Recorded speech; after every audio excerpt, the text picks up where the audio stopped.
somebody said the Chinese don't like American horror films. And that's the thing. Maybe, Is yeah. that they want to follow that Marvel formula, even if it's a bigger risk. But you're right, if Universal scaled it back and did smaller, kind of really creepy, get Oz Perkins to direct. There you go. The director of a fine film called The Black Coat's Daughter. The Black Coat's Daughter. Wonderful horror film. Check out The Black Coat's Daughter. It's a slow burn, folks, but it's good. There were many different ways to go, and I think they went for the biggest, I don't want to say safe bet, but Well, I think, starting with The Mummy was probably the best option if you're going this route, because people think of the Brendan Fraser movies, and those are kind of fun adventure movies. Like, it's weird, because The Mummy is like the worst monster. Fuck mummies is what I always say. Hashtag fuck mummies.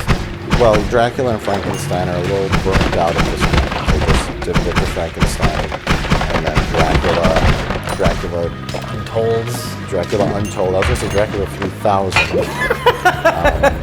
Hey, shit for brains. Mummy, we haven't done Mummy in a while. Creature from Black Lagoon, too goofy. The Invisible Man, too, yeah. And then so it's like, yeah, that's a safer bet. It's all very committee think. Yeah. And all these, and then they introduced Russell Crowe as Dr. Jekyll. Yes. Ooh, he's okay as Dr. Jekyll. At a certain point in the movie, he transforms into Mr. Hyde, and it's laughable. He's like channeling Freddy Krueger, and not even good Freddy Krueger, like Freddy's dead Freddy Krueger. It's weird.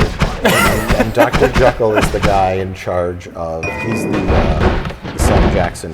Yeah, he's character. Nick Fury for the Monster Cinematic Universe. Everything we're saying sounds like the lamest shit, and it's all real. They're doing their best. To capitalize on very, very old properties. It's a hell of a lot of fun. I think too, another thing that was not annoying to me but confusing was all the globe trotting. And I think it was because you think of like the mummy, the original concept of a spooky mummy. I think like late 1800s-ish is when like old British guys would go over to Egypt and we're taking over and we're just gonna dig around where we please. Fuck your culture. Yeah. And look at all these weird mummies. And I was like, oh, that's spooky. They wrapped up their dead bodies and preserved them. That's creepy. So the idea that a mummy is a monster is a little dated and almost racist. You can't make a movie where a civilization's burial ritual, which is part of their culture, is a scary monster. Because then you'd have people with the signs outside the theater. Yeah. You'd have a bunch of white college students protesting in the streets about just how racist mummies are. Yeah. So Lady Mummy is not really a mummy. She's just a bad guy who they mummified. Right. And then they moved her over to Iraq. So they find her in Iraq.